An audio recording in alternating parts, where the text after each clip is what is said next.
আজকে আমাদের আজকে আমাদের যে সমাবেশ সেটা হচ্ছে আমাদের নারীদের নিয়ে। তো 15 জুলাইয়ের ঘটনা আমরা মোটামুটি সবাই জানি।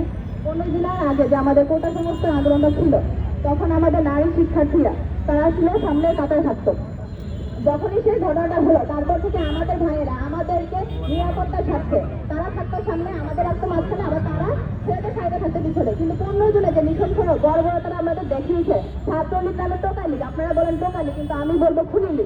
কারণ তারা যেভাবে টার্গেট করে একবারে টার্গেট করে মাথায় মেরেছে, একবার ফুলি বের হয়ে গেছে, তারপর রড দিয়ে মেরেছে। তা আপনি কিভাবে তাদেরকে ছাত্রলীগ বা টোকাই লীগ বলেন? আমি তাদেরকে বলবো খুনি লীগ, সন্ত্রাস লীগ। তারা এখনো সুযোগ বলে আমাদের সাথে ক্লাস করতে আসে।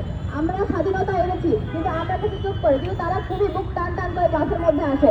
আমাদের যে প্রোটেকশন দিয়েছিল আমাদের নারী শিক্ষকরা, তারাও এত বছর ধরে লাঞ্ছনা শিখায়, এবং তারাও যখন আমাদের সাথে কাজ করতে এসেছিল, তারাও যখন আমাদেরকে রক্ষা করতে এসেছিল, সেই নারী শিক্ষকদের উপরে হামলা করে, সেটাকে আমরা ভুলে গেছি।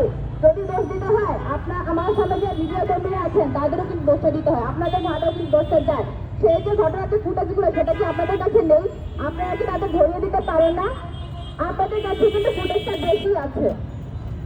তারপর যদি আসি, তারপর